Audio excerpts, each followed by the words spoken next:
Hello students, स्वागत है आपका आपके अपने YouTube channel Poonam ma'am Radaur में। कैसे हो आप सब? आई होप आप सभी अच्छे से होंगे। आज हम क्या करेंगे? आज हम आपकी 7th क्लास की मैथ्स की बुक का chapter number 2 fractions and decimals की एक्सरसाइज 2.3 का क्वेश्चन नंबर 4 एंड 5 सॉल्व करेंगे। क्वेश्चन नंबर 4 देखते हैं। दिया हुआ है विच इज़ ग्रेटर।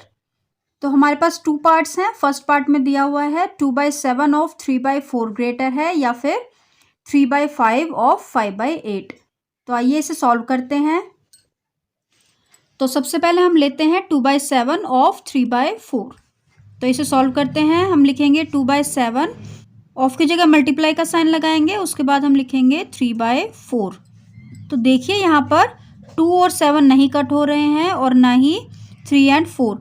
यहाँ पर 2 एंड 4 2 की टेबल से कट हो रहे हैं, तो हम इन्हें 2 से कट करेंगे। 2 1 ज़ा 2, 2 2 ज़ा 4। तो हमारा आंसर आएगा 3 1 ज़ा 3, बाय में 7 2 ज़ा 14। अब हम लेंगे 3/5 ऑफ 5/8। तो हम लिखेंगे 3/5, ऑफ की जगह हम लिखेंगे मल्टीप्लाई का साइन। अब हम लिखेंगे 5/8। अब देखिए यहाँ पर 3 और 5 और 5 और 8 नहीं कट हो रहे हैं। अब हम इन 5 को 5 की टेबल से कट करेंगे। 5 1 ज़ा 5, 5 1 ज़ा 5। अब हम इन्हें मल्टीप्लाई करेंगे, न्यूमरेटर को न्यूमरेटर से और डिनोमिनेटर को डिनोमिनेटर से। तो 3 1 ज़ा 3 आएगा, बाय में 1 8 ज़ा 8 आएगा। तो अब हमारे पास 2 फ्रैक्शंस आ गए हैं, 3/14 और दूसरा है 3/8। तो अब हम इन्हें कंपेयर करेंगे। तो कंपेयर करने के लिए आपको पता है इन्हें लाइक फ्रैक्शंस में कन्वर्ट करना है। तो अब हम लिखेंगे converting 3/14 and 3/8 into like fractions. तो लाइक फ्रैक्शंस में कैसे कन्वर्ट करते हैं? तो लाइक फ्रैक्शंस में कन्वर्ट करने के लिए जो आपके 2 फ्रैक्शंस हैं 3/14 एंड 3/8, इनके डिनोमिनेटर्स का हमें एलसीएम निकालना है। तो आइए इनका एलसीएम निकालते हैं। तो हम 14 और 8 का एलसीएम निकालेंगे। तो जो फर्स्ट प्राइम नंबर 2 है उसकी टेबल में ये दोनों कट होंगे। तो हम लिखेंगे 2 7 ज़ा 14 एंड 2 4 ज़ा 8। उसके बाद 4 जो है फिर से 2 की टेबल में आता है, तो 2 2 ज़ा 4 हम लेंगे और 7 को ऐसे ही उतारेंगे। उसके बाद फिर से 2 जो है 2 की टेबल में आता है, तो हम 2 1 यहाँ पर 2 लेंगे और 7 को हम ऐसे के ऐसे ही लिखेंगे। उसके बाद 7 7 की टेबल में आता है, तो 7 1 हम 7 लेंगे। तो अब देखिए हमारे पास कौन कौन से नंबर आ गए हैं, 2 2 2 एंड 7। तो अब हम इन्हें मल्टीप्लाई करेंगे। तो हमारा एलसीएम आएगा 2 × 2 × 2 × 7, यानी 2 2 ज़ा 4, 4 2 ज़ा 8, 8 7 ज़ा 56। तो अब हम लिखेंगे LCM of 14 and 8 is equal to 56। तो अब देखिए हम फर्स्ट फ्रैक्शन लेंगे 3/14। तो जो आपका डिनोमिनेटर 14 है उसे हम एलसीएम में चेंज करेंगे जो 56 है। तो 14 के टेबल में 56 कितने पर आता है? 14 4 ज़ा 56। तो न्यूमरेटर को भी हम 4 से ही मल्टीप्लाई करेंगे। 3 4 ज़ा यहाँ पर हम 12 लिखेंगे। उसके बाद हम सेकेंड फ्रैक्शन लेते हैं 3/8। तो देखिए इस फ्रैक्शन में हमारा डिनोमिनेटर 8 है, तो हमें 8 को 56 में कन्वर्ट करना है। तो 8 कितने ज़ा 56 होता है? 7 ज़ा। और 3 को भी हमें 7 से ही मल्टीप्लाई करना है। 3 7 ज़ा 21। देखिए हमारे पास फ्रैक्शंस आ गए हैं 12/56 और दूसरा है 21/56। तो इनके डिनोमिनेटर्स जो हैं वो सेम हो गए हैं। अब हम न्यूमरेटर को देख के पता लगा सकते हैं कि हमारा ग्रेटर फ्रैक्शन कौन सा है। तो यहाँ पर 12 और 21 में से ग्रेटर कौन सा है? 21। तो हम लिखेंगे 21/56 इज ग्रेटर देन 12/56। यहाँ पर 21/56 कौन सा फ्रैक्शन था? 3/8। और अब हम लिखेंगे यहाँ पर 3/8 इज ग्रेटर देन 3/14। अब देखिए 3/8 किसे सॉल्व करके आया था? 3/5 ऑफ 5/8 इज ग्रेटर देन 3/14 किसे सॉल्व करके आया था? 2/7 ऑफ 3/4। ये इसका आंसर है। तो आइए अब सेकंड पार्ट देखते हैं। दिया हुआ है 1/2 ऑफ 6/7 ग्रेटर है या फिर 2/3 ऑफ 3/7। तो इसे सॉल्व करते हैं। हम यहाँ लिखेंगे 1/2 ऑफ की जगह लिखेंगे मल्टीप्लाई और उसके बाद 6/7। तो यहाँ पर देखिए 2 एंड 6 2 की टेबल से कट हो रहे हैं, तो हम इन्हें कट करेंगे। 2 1 ज़ा 2, 2 3 ज़ा 6। तो यहाँ पर आएगा 3/7। 3 1 ज़ा 3, 7 1 ज़ा 7। अब हम लेंगे 2/3 ऑफ की जगह हम लिखेंगे मल्टीप्लाई, उसके बाद 3/7। तो यहाँ पर 3 एंड 3 3 की टेबल से कट हो रहे हैं।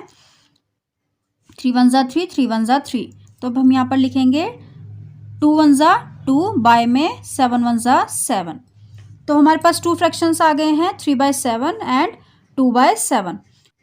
तो इनके डिनोमिनेटर्स सेम हैं, तो हम न्यूमरेटर को देख के पता लगा सकते हैं कि कौन सा ग्रेटर है। तो यहाँ पर 3/7 और 2/7 में से 3/7 ग्रेटर है। यहाँ पर हम लिखेंगे 3/7 इज़ ग्रेटर देन 2/7।